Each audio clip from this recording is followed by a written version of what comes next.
လူတယောက်ကသူ့ရဲ့လောင်းကြီးချစ်ပြားတွေကိုစပွဲပေါ်ပြစ်တင်လိုက်တာနဲ့တိုင်းလူကြီးကအန်ဆာတုံးတွေရဲ့နံပါတ်တွေကိုလျှို့ဝှက်ပြီးပြောင်းလဲပစ်လိုက်ပါတယ်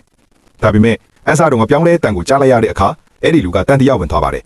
ချက်ချင်းပဲကြန့်ရှိနေတဲ့သူ့ချစ်ပြားတွေကိုနံပါတ်စမိတ်ပေါ်မှာတင်လိုက်တယ်သူ့ရဲ့ဆုံးဖြတ်ချက်ကမှန်ကန်ခဲ့ပြီးစူကြီးကိုရရှိသွားခဲ့ပါတယ်မယိုးသားတဲ့ကာစီနိုကစားသမားကိုချစ်ပြားတစ်တောင်ပေးလိုက်ပါတယ်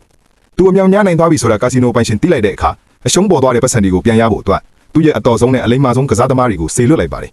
ဒါပေမဲ့အဲ့ဒီလူကလုံးဝထိငိမ့်နေပြီးဂိမ်းကိုစက်ကစားရင်းကြောက်ရွံ့နေပါတယ်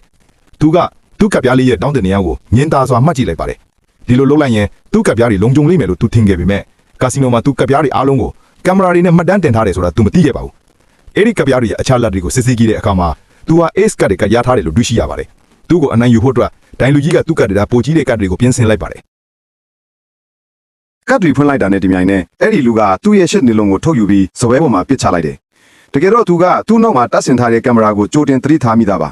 ပြီးတော့သူကသူ့ကပ်ပြားတွေကြားထဲမှာသွားကြထိုးတန်လေးတစ်ခုကိုတမင်တကာထည့်ထားခဲ့တာပါသူဟာကာစီနိုကလူတွေကိုလမ်းမကိုလှည့်စားခဲ့ပြီးဒီပရိယိန်နဲ့ပဲပို့ပြီးတော့ကြီးမားတဲ့စုငွေကိုထပ်ပြီးအနိုင်ရခဲ့တယ်ဒီမြင်ကွင်းကြောင့်ကာစီနိုပိုင်ရှင်ဒေါသကိုပေါက်ကွဲသွားတယ်သူကသူ့ရဲ့အန်ဒီရဲ့အရှိဆုံးကစားသမားဖြစ်တဲ့တစ်ဖက်မျက်လုံးကိုဆေလွတ်လိုက်တယ်အဲ့ဒီလူကကတ်ဂိမ်းမှာတစ်ခါမှမရှုံးဘူးသေးဘူးတဲ့အဲ့ဒီလူကသူ့ရဲ့လက်ထောက်ချက်ကိုခေါ်လိုက်ပြီးဂိမ်းကိုပြန်ဆောက်ဖို့စတင်လိုက်တယ်ချက်ကသူ့ရဲ့အထူးစွမ်းအားနဲ့ဖန်ကွက်ထဲကအန်စာတုံးရဲ့နံပါတ်တွေကိုမြင်နိုင်ခဲ့တယ်ဒါပေမဲ့အဲ့ဒီလူကဒါဟာအသုံးမဝင်ဘူးလို့သူ့ကိုပြောလိုက်တယ်ဘာလို့လဲဆိုတော့ဒိုင်လူကြီးရဲ့ခြေထောက်အောက်မှာအန်စာတုံးရဲ့နံပါတ်တွေကိုပြောင်းလဲနိုင်တဲ့အထူးဆက်တစ်လုံးရှိနေလို့ပါပဲ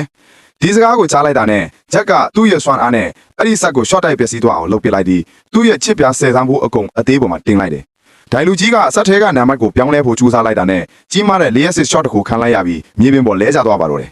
ဒီတော့တစ်ဖက်မျက်လုံးကိုယ်တိုင်ပဲစပွဲဝိုင်းထဲဝင်လာခဲ့တယ်သူလည်းဂျက်လိုမျိုးအထူးစွမ်းအားနဲ့ရှိတယ်သူကဖန်ကွက်ထဲကနံပါတ်တွေကိုသူ့စွမ်းအားနဲ့ပြောင်းလဲဖို့ကြိုးစားခဲ့ပေမဲ့ချက်ကလည်းအန်စာတုံးတွေကိုအလင်းအမြန်ပြန်ပြောင်းပြလိုက်ခဲ့တစ်ဖက်မျက်လုံးကသူ့ plan ဘက်ဟာလည်းသူ့အစင်တန်းတူတအောင်ဆိုတာနားလဲသွားတယ်ဘာစကားမှမပြောဘဲသူတို့နှစ်ဦးကြားမှာအမူအရာတွေနဲ့ပြင်းထန်တဲ့တိုက်ပွဲတစ်ခုစတင်ဖြစ်ပွားခဲ့တယ်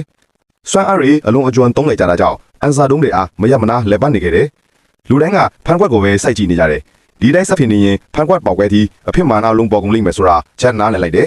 သူကသူ့လက်တန်ဦးကောင်းဒီစနစ်ကိုတုံးပြီးဇပွဲကိုပြင်းထန်စွာရိုက်ချလိုက်ကအန်စာတုံးအလုံးကိုရိုက်ချိုးပစ်လိုက်တယ်အဲဒီနောက်မှာတော့ကာစီနိုပိုင်ရှင်ကိုယ်တိုင်ရှည်တွတ်လာပြီးဒီပွဲကသေရေးပဲလုံးဖြိုးလိုက်တယ်ဘာလို့လဲဆိုတော့ဘသူမှရိုးရိုးသားသားကစားတာမဟုတ်တဲ့အတော့ကြောင့်ပါအဆုံးဖြတ်ကိုတော့နောက်ဆုံးတစ်ချိန်တည်းတော့ကစားခွင့်နဲ့ပဲဆုံးဖြတ်မယ်လို့ပြောတော့ချက်ကသဘောတူလိုက်တယ်အခုဆိုရင်ချက်ကတစ်ဖက်မျက်လုံးရဲ့ရှေ့မှာရှိနေပြီးအဲ့ဒီလူကတော့ပိုင်ရှင်ရဲ့ရှေ့မှာထိုင်ကလောင်းစားပွဲရဲ့နောက်ဆုံးပိတ်ကိုစတင်ခဲ့ပါတယ်